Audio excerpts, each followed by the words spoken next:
Dans notre laboratoire, on s'intéresse à la diversité des modes de reproduction chez les animaux. On s'intéresse à la parthenogénèse. Donc la parthenogénèse, c'est des espèces où il y a uniquement des femelles. Il n'y a pas d'accouplement, il n'y a pas de mâle, donc les femelles produisent uniquement des filles en fait. Et puis l'espèce où les lignées se maintiennent toutes seules de cette façon. On s'intéresse aussi à d'autres modes de reproduction, comme un mode de reproduction qui s'appelle hybridogénèse.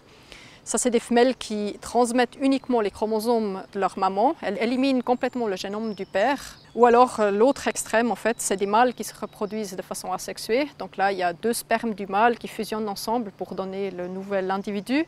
Et puis le génome de la maman est éjecté de l'œuf. On travaille surtout avec les phasmes comme organisme modèle pour notre recherche.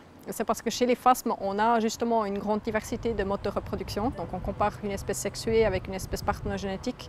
On trouve des différences ou des similarités. On regarde ensuite si les mêmes différences sont répliquées à travers toutes ces instances d'évolution indépendantes. Une découverte qu'on a pu faire récemment grâce au TIMEMA, donc on a beaucoup d'espèces asexuées, c'est qu'on a pu montrer, comme prédit par la théorie, en fait, les espèces asexuées s'adaptent moins rapidement à un environnement qui change.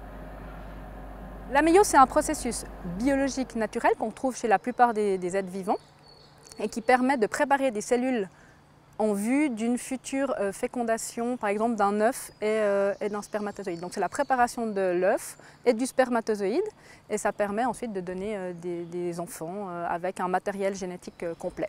On essaie déjà dans un premier temps de comprendre comment cette méiose elle fonctionne parce qu'il semblerait qu'elle soit différente que les méioses canoniques qu'on connaît chez les mammifères ou d'autres organismes modèles comme la drosophile. Et puis cette méiose, on va la faire chez les espèces sexuées mais aussi asexuées. Alors est-ce qu'elle est présente cette méiose? Et si elle est présente, est-ce qu'elle est différente de la méiose des femelles sexuées?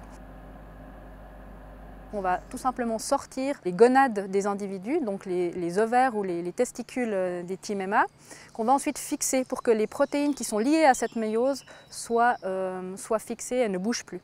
Ensuite, à partir de ça, on va colorer ces protéines liées à la méiose avec des petites clés, des petits anticorps qui vont venir se mettre sur ces protéines, qui sont colorées par des molécules qui sont fluorescentes.